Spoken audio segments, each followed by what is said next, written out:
Eric Stanton and his wife Janice talked about life back on Earth a lot, not as much as when they had started seeing each other on Gorumathega, or when they had first settled down on Gorumathega.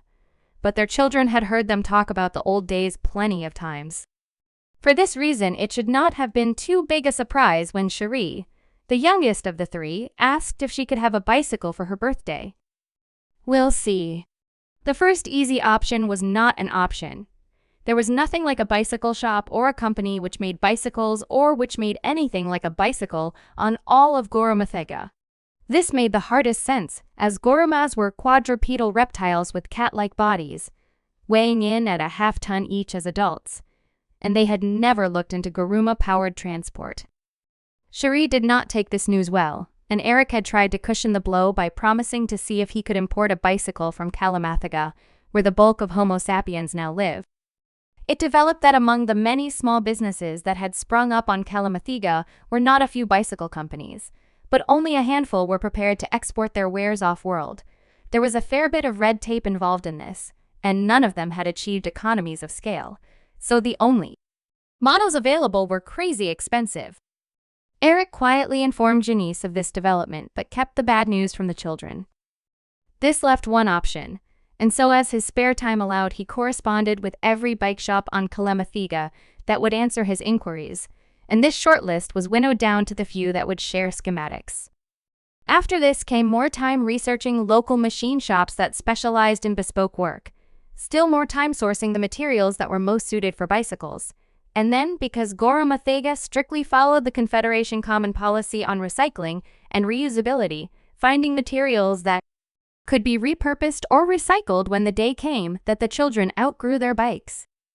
More time went into learning the CAD software to produce the design files that were required by the various shops, and of course some of them required a proprietary format, necessitating learning multiple different CAD applications, and then more time ordering the parts, waiting for them to arrive, putting the results together, correcting mistakes that had resulting in ill-fitting parts, and so on. And then the process had to be repeated, because it had taken so long that all three children had outgrown the bike, which he had designed and built for them. But having used a unisex design, only Alessia needed a new one. Her original bike was now consigned for Barry, and his bike would be Cherie's. Maybe a bit too big for her, but still rideable. Eric had learned from his troubles, so this latest bike was designed, ordered, received, and assembled in a month, just in time for Christmas. And naturally the rain that had started falling on Christmas Eve day became freezing rain during the night, an oddity on Gorumathega, where snow was such a rarity, even at the poles, that natives did not have a word for it. But whether rare or common, half a centimeter of ice covering every paved surface meant no riding that day.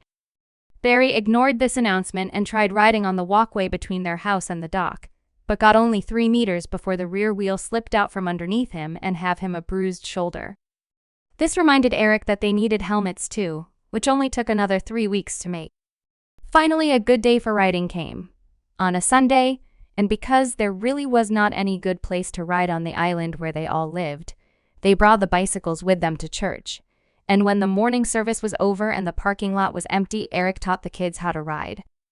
They took to it like a cat takes to cream, so that less than an hour later, Eric felt confident riding to the park.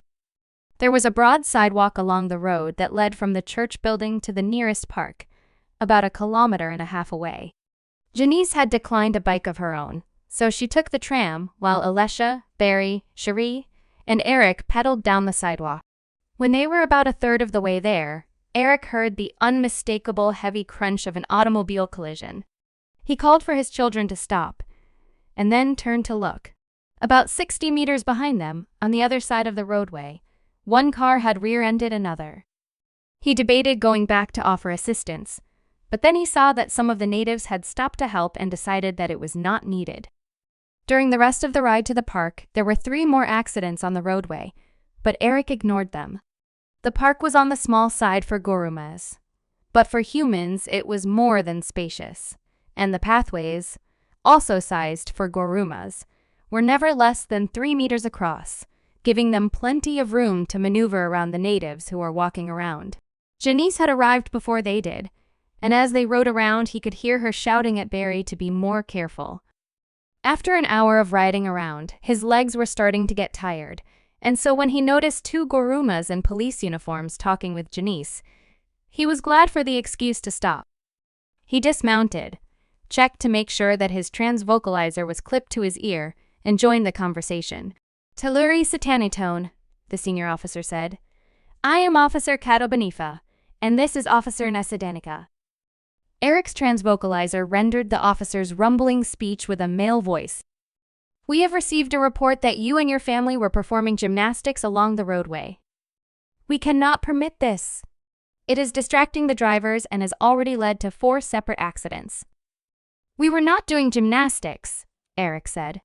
Before he could add to this, the other officer lifted a forepaw to point at something. "Barry," Janice shouted. "I told you to be careful!" Eric finally noticed what had drawn their attention. Barry had pulled a wheelie and was now riding on just the red wheel of his bike. He only managed this for about 20 meters. Eric could not stop himself from laughing. "This isn't funny," Janice insisted, but this only made him laugh harder.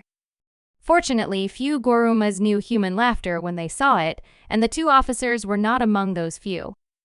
"These impossible contraptions are a distraction to traffic," the officer said.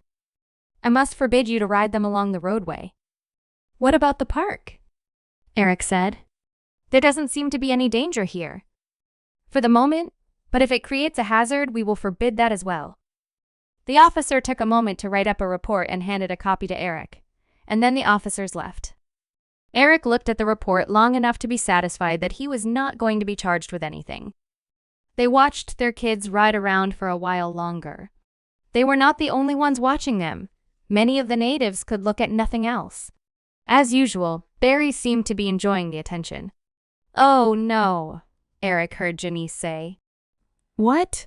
She nodded towards the park entrance, where a white van scaled for Gorumas, therefore huge, with a very familiar logo on it, was just then parking. "I hope that's not about us," she said. The side door opened and a Goruma got out, and then reached in and took out a professional video camera. "I think it is," Eric said. "Why do we have to be in the news every time we leave the house? I wish they'd get over us." He turned to her. "Hone, we've had a good life here." "I know," she said. "I'm just worried about how it's affecting the kids. Especially Barry." She nodded. "Someday he's going to have to learn that he's not going to be famous forever." "Yup. But I don't think today is going to be that day."